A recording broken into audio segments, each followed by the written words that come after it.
কিন্তু বর্তমান সময়ে আমরা মুসলমানরা সবার কাছ থেকে উদ্যোক্তাগিরি শিখতে রাজি। আমরা বিল গেটস বলি, আমরা রে ডেলিও বলি, আমরা স্টিভ জবস বলি, তাদের কোটেশনে আমাদের ফেসবুক পেজ মোটামুটি ভরাট।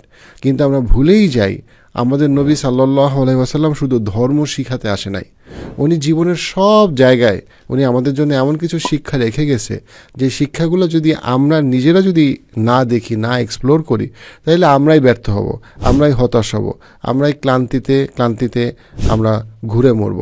আসসালামু আলাইকুম।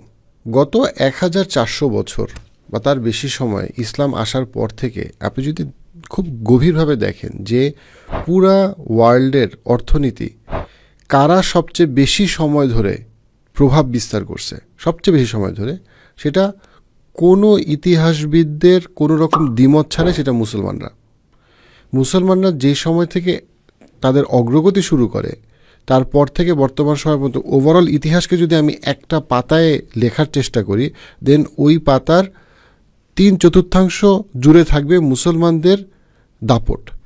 এবং এই যে মুসলমানদের এত বিশাল সময় ধরে 1400 বছরের বেশি সময় ধরে এই সময়ে যে একটা বড় সময় মুসলমানদের যে অর্থনৈতিক যে পদচারণা, সফল পদচারণা, সেই পদচারণাটা শুরু হয় কাকে দিয়ে?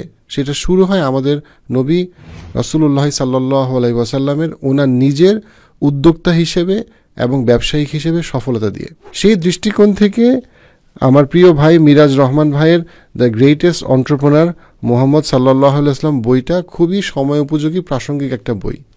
আমরা এমন একটা বাস্তবতায় আছি সারা পৃথিবীতে, যখন অর্থনৈতিক যে ক্লান্তি, হতাশা, সেটা চরমে সারা পৃথিবীতে।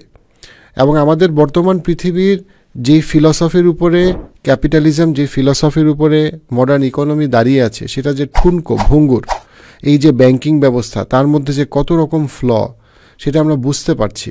কিন্তু আমরা বুঝলাম আমাদের বর্তমান সিস্টেমের এত ফ্ল, কিন্তু আমরা কার কাছে ফেরত যাব? কার বুদ্ধিমত্তা, প্রজ্ঞা কাছে ফেরত যাব?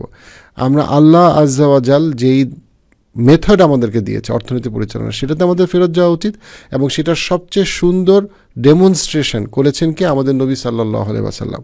এখন উনি কীভাবে ডেমনস্ট্রেট করেছেন, আপনি কিভাবে পড়বেন, কি পড়ে আপনি বুঝবেন, জানবেন, শিখবেন, সেই জায়গাটা থেকে এই বইটা একটা অনন্য একটা বই, যেটা আমি মনে করি প্রত্যেকটা মুসলমান যে ব্যবসা বুঝে বা বুঝতে চায়, উদ্যোক্তা হয়েছে বা হতে চায়, তাদের জন্য এই বইটা একটা খুবই সময় উপযোগী, প্রাসঙ্গিক একটা বই। এবং সেই বইটা আমি মনে করি যে আপনাকে এমনভাবে চিন্তা করতে শিখাবে যেইটা আপনি আগে ভাবেন নাই। আপনি হয়তো ভেবেছেন আমাদের নবী শুধু দারিদ্রতাকেই দেখিয়ে গেছেন, কিন্তু ওনার যে ব্যবসায়িক সফলতা, ওনার যে অর্থনৈতিক সিদ্ধান্তের ক্ষেত্রে ওনার যে বুদ্ধিমত্তা, ওনার যে প্রজ্ঞা, সেটা হয়তো আমরা জানি না। এবং সেই না জানার কারণে আমরা বুঝি না যে ওনাকে আমরা কতটা ভীষণভাবে আমাদের অ্যাপ্রিসিয়েট করা উচিত। আমাদের নবী সাল্লাল্লাহু আলাইহি ওয়াসাল্লাম, ওনার কাছ থেকে আমরা অবশ্যই ইসলাম শিখব, সালাত শিখব, কিন্তু আমরা ভুলে যাই যে তার থেকে আমরা অর্থনীতি পরিচালনা আমাদের শেখা উচিত। সেটা আমার পার্সোনাল ফাইন্যান্স হোক, অর্গানাইজেশনাল ফাইন্যান্স হোক। আমরা বর্তমান সময়ে বিল গেটসের কাছ থেকে আমরা কোটেশন নেই, কিন্তু সেই কোটেশনটা তার আগে আরও উত্তমভাবে, আরও বেটার ওয়েতে যে আমাদের নবী সাল্লাল্লাহু আলাইহি ওয়াসাল্লাম দিয়ে গেছেন, সেই জিনিসটা কিন্তু আমরা খেয়াল করি না। এই সব কিছু এই বইতে খুব সুন্দরভাবে প্রেজেন্ট করা হয়েছে, যে আমরা যে মডার্ন যেই বিজনেস সাকসেসের জন্য যেই থিওরিগুলো পড়ি, সেই থিওরিগুলার পারফেক্ট ডেমনস্ট্রেশন এত হাজার বছর আগে কীভাবে রাসূলুল্লাহ সাল্লাল্লাহু আলাইহি ওয়াসাল্লাম করে গিয়েছেন, তার একটা চমৎকার আলোচনা এই বইতে আপনারা পাবেন। জাযাকাল্লাহু খাইর।